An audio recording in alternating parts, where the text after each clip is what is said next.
Friends, नमस्ते, राधे राधे। मैं साधना दुबे आप सभी के बीच एक छोटा सा विवाह गीत लेके आई हूँ। जैसा लगे कमेंट में बताइए, लाइक शेयर एंड सब्सक्राइब करें।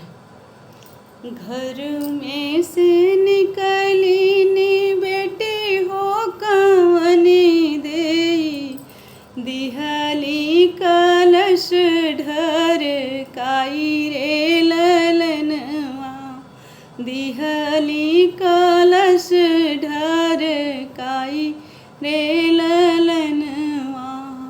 दुआरे से उठे नी बाबा हो कवने राम, काहे बेटी गैलू ऋषि आई रे ललनवा, अरे काहे बेटी गैलू ऋषि आई रे ललनवा।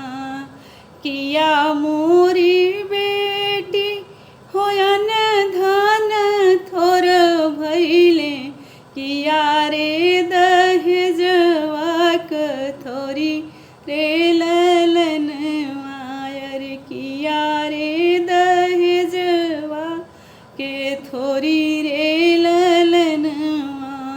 नाही मोरे बाबा होयन धन थोर भैले, नाही हो दहेजवा के थोरी रे ललनवा, अरे नाही हो दहेजवा के थोरी रे ललनवा।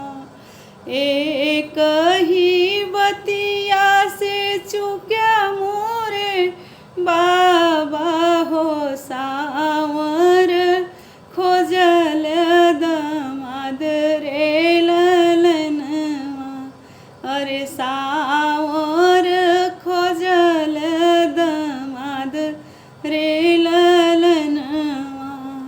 सावर सावर जिनी कर बेटी हो, सावर है श्री राम रे ललनवा, अरे सावर है श्री राम